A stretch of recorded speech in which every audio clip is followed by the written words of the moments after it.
అందరికీ నమస్కారం. ఎప్పుడు వర్షాలు వచ్చినా వరదలు వచ్చినా 2-3 రోజులు భారీ వర్షాలు పడినా మొట్టమొదటగా రాకపోకలు ఆగిపోయేది ఈ సర్వేపల్లి నియోజకవర్గంలో తిరుమలమ్మపాలెం గ్రామానికి.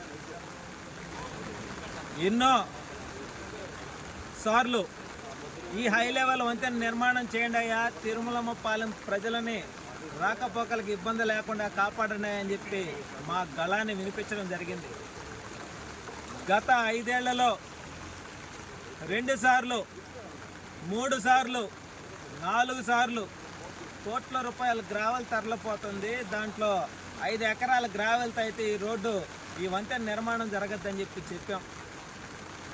ఆనాడు ఏదైతే thermal power plant Damodaram Sanjay thermal power plant 3వ గ్రిడ్ ఓపెనింగ్కి ఆనాటి ముఖ్యమంత్రి వైఎస్ జగన్మోహన్ రెడ్డి వచ్చినప్పుడు ఈ సర్వేపల్లి ఆనాటి శాసనసభ్యుడు గోవర్ధన్ రెడ్డి గారు పాపం 11 కోట్లతో ఈ హై లెవెల్ వంతెన నిర్మాణం చేస్తామని చెప్పాడు.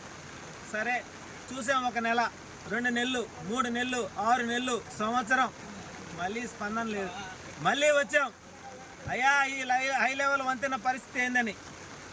వెంటనే 13 కోట్లతో ఈ హై లెవెల్ వంతెన నిర్మాణం జరిగిపోద్దని చెప్పాడు. మళ్ళీ చూసాం 2024 ఎన్నికలు కూడా వచ్చాయి. ఆ 13 కోట్లు ఈ వాగులు ఎక్కడ కొట్టుకోపోయినాయో తెలియదు. వాటి కోసం పడవలతో గ్రామస్తులందరూ కూడా ఎతుకుతున్నారు. ఇక్కడ ఈ హై లెవెల్ వంతెన నిర్మాణం ఏడుంది, ఆ 13 కోట్లు ఏడుండాయి అని చెప్పి కళ్ళబొల్లి మాటలు చెప్పి సర్వేపల్లి నియోజకవర్గాన్ని మోసం చేసి ప్రజలని ఇంకా కూడా మాట్లాడుతూ ఉన్నారు.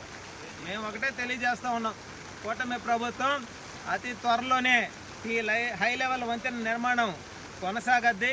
అదేవిధంగా ఆ 13 కోట్లు ఎక్కడున్నాయో వెంటనే ఇక్కడికి వచ్చి చూసి మాకు చెప్పాలి. ఆయన చెప్పకపోతే మేమైతే ఒప్పుకోం. ఎందుకంటే కళ్ళబొల్లి మాటలు చెప్పి ప్రజలను మోసం చేసి దోచుకోవడం కాదు, ఏదైనా ఉంటే పని చేయాలా, పని చేస్తేనే నాయకుడు.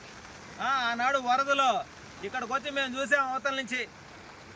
అప్పుడున్న వీఆర్ఓ మాకు ఏలెత్తి చూపించాడు, అదుగో అదే కనపడే తిరుమలపాలెం అని చెప్పి ఒక బిస్కెట్ ప్యాకెట్ ఒక చాక్లెట్లు ఇస్తే గ్రామస్తుల పరిస్థితి ఏంది. అందుకే తిరుమలమ్మపాలెం గ్రామ ప్రజల యొక్క కళ కూటమి ప్రభుత్వంతోనే నెరవేరుతుంది. ఏదైతే ఈ వరదలు వాగులు వచ్చినప్పుడు వీళ్ళకి రాకపోకలకి చాలా ఇబ్బంది, ఇవన్నీ కూడా తొందరలోనే తొలగుతాయి.